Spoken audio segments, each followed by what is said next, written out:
বাংলাদেশের এক number criminal Mirza Abbas, সে যেইভাবে গতকাল আমাদের উপরে অ্যাটাক করেছে, আরো অনেকগুলা গডফাদার নিয়ে এই যে ঢাকা 11-তে কাইয়ুম কমিশনার, এমন কোন জায়গা নাই যে দেশে দখল করে নাই।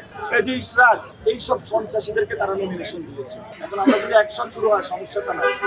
আমার কথা হলো এই ঢাকা 28 মির্জা আব্বাসে এমপি হোক, আমার কোনো সমস্যা নাই, কিন্তু উনি কি বন্ধ করতে পারবে চাঁদাবাজি? উনি সন্ত্রাসী কার্যক্রম বন্ধ করতে পারবে? উনি কি দুর্নীতি বন্ধ করতে পারবে? আমি আপনাদের সামনে আজকে মিডিয়ার সামনে বলে গেলাম, বাংলাদেশে যদি ক্রিমিনাল র্যাঙ্কিং করা হয়, বাংলাদেশের সবচেয়ে বড় অন্যতম গডফাদার এবং ক্রিমিনাল নাম্বার 1 হলো মির্জা আব্বাস।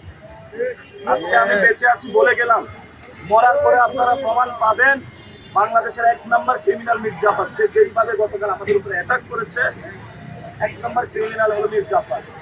আমি তারেক রহমানের উদ্দেশ্যে বলবো, অনেকে বলেছে এভাবে কথা না বলার জন্য, তারেক রহমান স্থায়ী কমিটিতে এরকম একটা সন্ত্রাসীকে আশ্রয় দিল, আরো অনেকগুলা গডফাদার নিয়ে এই যে ঢাকা 11-তে কি নাম যেন কাইয়ুম কমিশনার, এমন কোন জায়গা নাই যে দেশে দখল করে নাই। এই যে ইশরাক, জমিদার পুত্র ইশরাক, ঢাকা 6, এইসব সন্ত্রাসীদেরকে তারা নমিনেশন দিয়েছে। এখন আমরা নমিনেশনের জন্য, আমরা তো ভাই চাঁদাবাজি দুর্নীতি কোনো কিছু করি নাই।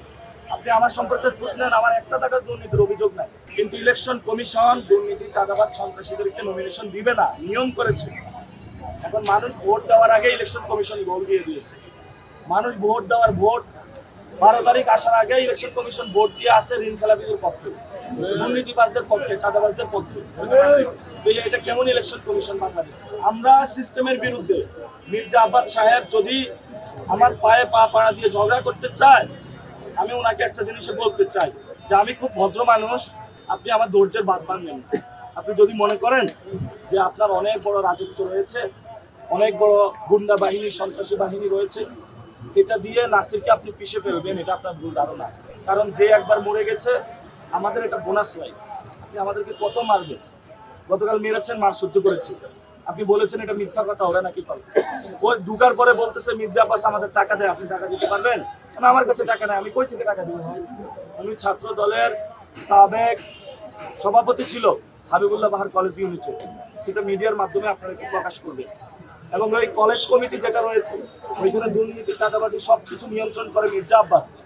বিকারুন্নাসা নিয়ন্ত্রণ করে, সিদ্ধশরিত নিয়ন্ত্রণ করে। এগুলো তো ওপেন সিক্রেট, মানুষ জানে এগুলা। ঢাকা 28 বাসিন্দারা জানে মির্জা আব্বাসের যে আমল নামা, এটা বাংলাদেশের সকল মানুষ জানে। তারপরও একটা চোর, পাটপার, চিটার, ডাকাত, মাস্তান, সে যদি বলে আমি ভদ্র মানুষ, তাহলে আমরা কোন সমাজে বসবাস করি?